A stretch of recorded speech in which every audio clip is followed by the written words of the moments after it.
Hey community, it's Pastor Brett with today's daily Bible reading, and we are in Psalm 63. Psalm 63, as this week we're going to look at the journey from here to there, from emptiness to satisfaction.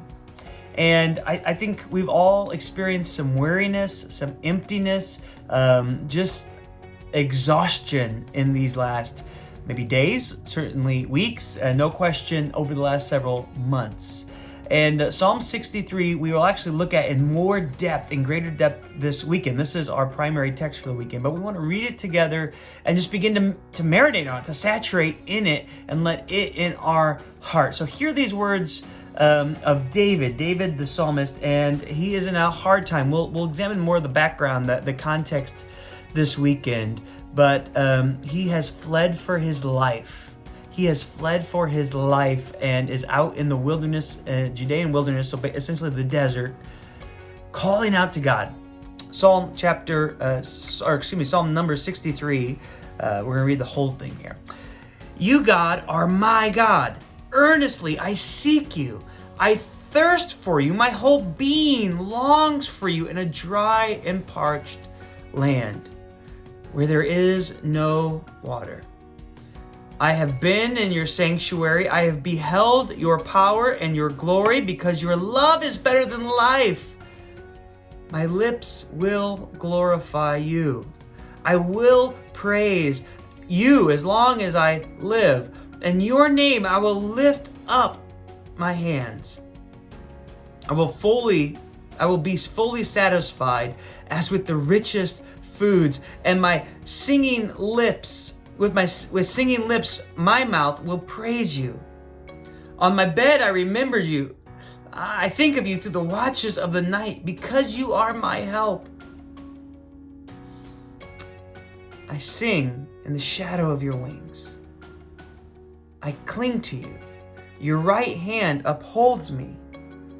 Those who want to kill me will be destroyed. They will go down to the depths of the earth. They will be given over to the sword and become food for the jackals. But the king will rejoice in God. All who swear by God will glory in him, while the mouths of liars will be silenced. Now, there is a lot here that we will unpack this weekend, but I want to draw your attention to just a couple of things. First of all, we set broadly the context of David's desperation. In verse 1, he talks about being in a dry and parched land, but it's also a symbol for his soul, right? In our weariness, in our exhaustion and feeling empty inside, man, it feels like a dry and desolate land, does it not? We hunger just for a word of God, for the word of God, for some affirmation, for some clarity, just for something to give us some strength in that moment. And notice what David does. And I want to make a grammatical point here, but stick with me. I think it'll be worth it. In verse 2, he looks back. All the verbs are in the past tense. I have seen you in the sanctuary, and I beheld, the past tense to behold, behold, right? I beheld your power and your glory.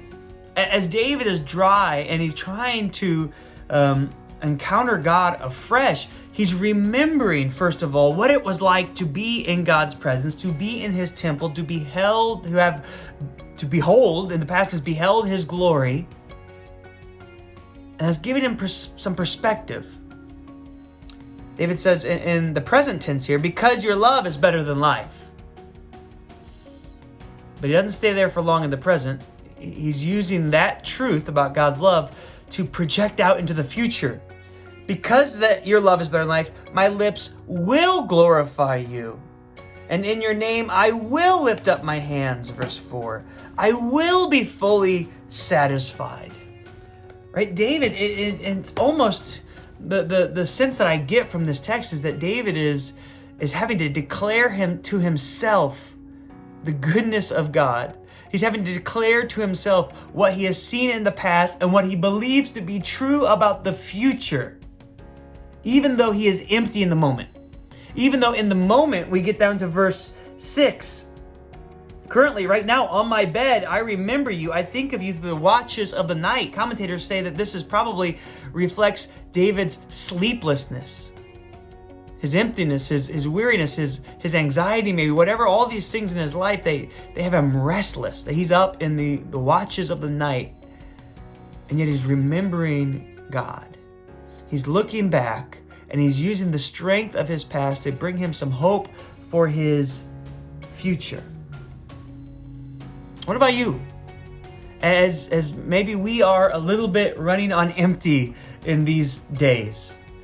Maybe you look at school starting up as a teacher or administrator or as a parent, as a grandparent, and you think, I don't know how I can help my kid or my students through this. I am on empty.